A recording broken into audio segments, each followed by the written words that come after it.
দলের ইসলামী ব্যাংক বাংলাদেশ পিএলসিতে কর্মরত কর্মকর্তাদের উপর যে নির্যাতন ও জুলুম চলছে তার কিছুটা ধারণা আপনার জাতির কাছে পৌঁছে দেওয়ার জন্য। আপনারা জানেন আমাদের গতকাল 27শে সেপ্টেম্বর 3:30 হতে স্পেশাল কম্পিটেন্সি টেস্টের নামে একটা প্রহসনের স্পেশাল কম্পিটেন্সি টেস্টের যে প্রহসনের এক্সামের কথা বলা হয়েছিল সেটা আমরা সর্বাত্মকভাবে বয়কট করেছিলাম এবং সেই এক্সাম বয়কট করার কারণে আজকে গতকালে বলেছিলাম যে আমরা আগামীকাল যে নির্বিঘ্ন অফিস করব বা আমাদের চাকরি আছে বা আমাদের পানিশমেন্ট ট্রান্সফার হবে না এই ধরনের কোনো নিশ্চয়তায় আমরা পাচ্ছি না। আমরা সম্পূর্ণ নিরাপত্তাহীনতায় আছি কর্মস্থলে। তারই বহিঃপ্রকাশ কিন্তু আজকে হয়েছে। আমাদের বিভিন্ন ব্রাঞ্চে আমাদের কর্মকর্তাদের সাথে তারা অসৌজন্যমূলক আচরণ করেছে। করে তাদেরকে অনেক ব্রাঞ্চে কর্মকর্তাগণকে ব্রাঞ্চে ঢুকতে দেওয়া হয়নি, গেটের বাইরে দাঁড় করিয়ে রাখা হয়েছে। অনেককে ঢুকতে দিলেও ডেস্কে বসতে দেয়নি এবং অনেককে জোরপূর্বক ওয়াশরুমে রান্নাঘরে বন্দি করে রাখা হয়েছিল এবং অনেকের থেকে মোবাইল ফোন কেড়ে নেওয়া হয়েছে। শুধু তাই নয়, অনেক ক্ষেত্রে তারা অকট্য ভাষায় গালিগালাজও শুরু করেছে আমাদের এমপ্লয়িদের উপর এবং সীমাহীন নির্যাতন করতেছে আমাদের এমপ্লয়িদেরকে। শুধু সেটা নয়, আমরা আজকে সকালে কিন্তু বালাম খাতায় সিগনেচার করেছি কিন্তু আমরা অনলাইনে অ্যাটেন্ডেন্স দিতে পারি নাই, কারণ আমাদের প্রত্যেক 5,500 এমপ্লয়ির ইউজার আইডি ইনঅ্যাক্টিভ করে রেখেছে। তারা কেউ ইন আউট পর্যন্ত দেয়নি, সারাদিন কোনো ব্যাংকিং কার্যক্রমে অংশগ্রহণ করতে পারেনি, তাদেরকে ব্যাংকিং কার্যক্রম থেকে বিরত রাখা হয়েছে এবং সংশ্লিষ্ট স্যারদের সাথে যখন কথা বলা হয় তখন ওনারা বলেন এটা HRW থেকেই করা হয়েছে, এখানে তাদের কোনো হাত নেই।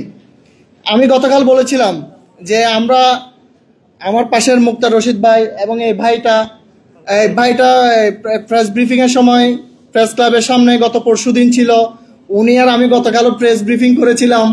তো যার ফলশ্রুতিতে প্রতিহিংসা পরায়ণ হয়ে আমরা কিন্তু গতকালও ইসলামী ব্যাংক বাংলাদেশ পিএলসির একটা অংশ ছিলাম, কর্মকর্তা ছিলাম, আজকে দুপুরেও ছিলাম, বিকেলেও ছিলাম, কিন্তু আসরের টাইমে দেখলাম আমার নামে টার্মিনেশন লেটার এসেছে।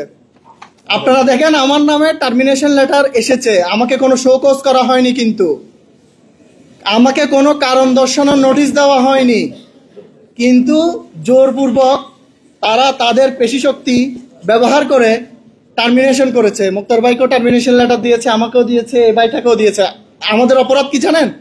আমরা জাতির কাছে তাদের নির্যাতনের কথা তুলে ধরেছি, সেটাই আমরা জাতিকে জানিয়েছি যে ইসলামী ব্যাংক বাংলাদেশ পিএলসির ম্যানেজমেন্টে যারা আছেন তারা পদ্মার আড়ালে কিভাবে চট্টগ্রামের ব্যাংকার করতেছে সেটা।